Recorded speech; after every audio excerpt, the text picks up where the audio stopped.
a cup of vinegar. Put the rest vinegar into your boiling pot. Then add 1 tablespoon of sodium bicarbonate to the boiling spot. You will see that the vinegar and the bicarbonate will start reacting.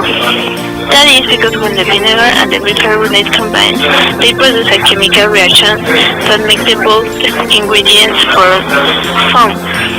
Then repeat number 3 and 4 until you have added about the half sodium bicarbonate that you have.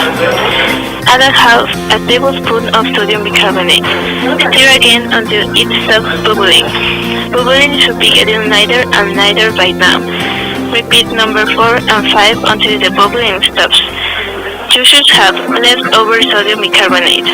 Add a cup of vinegar to your boiling pot.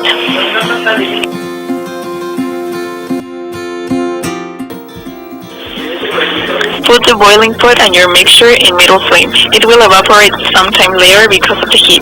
Also, the color will change gradually from transparent to amber because of the materials we are using.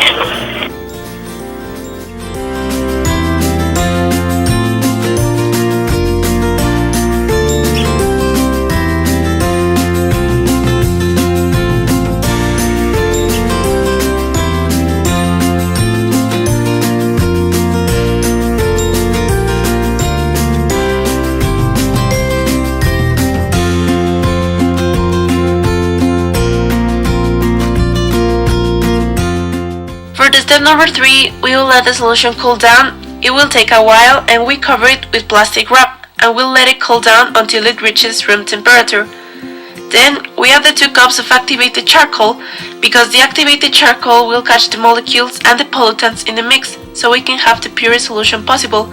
We stir for 5 minutes so it can catch most of it, otherwise it won't catch any or just a few pollutants.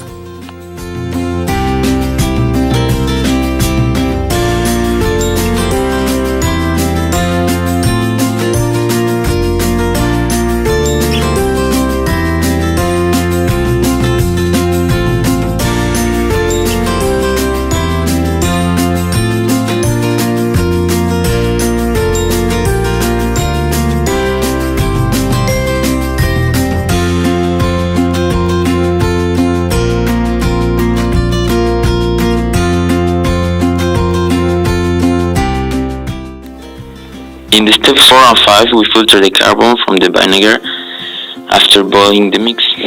We use around 6 coffee filters in order to retain the most solid as possible, away from the actual mix.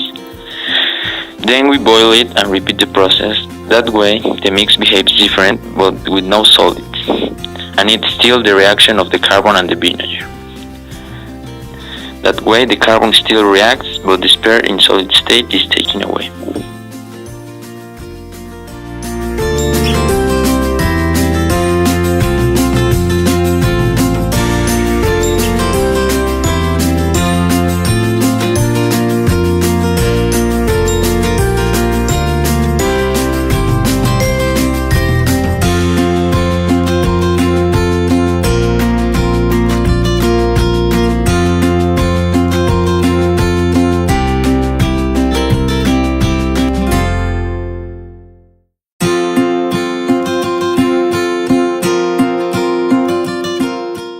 For the next step, we have to pour the solution into the boiling pot and heat up the boiling pot again. And let it evaporate until it becomes dark amber in color. Then transfer it carefully to the glass container. After that, cover the glass container with plastic wrap and put it in the container with ice. For the last step, We will inspect the solution after we let it in the freezer for 1 hour. It should be still liquid. Then with the spoon we dip it into the solution and we observe carefully what happens to it.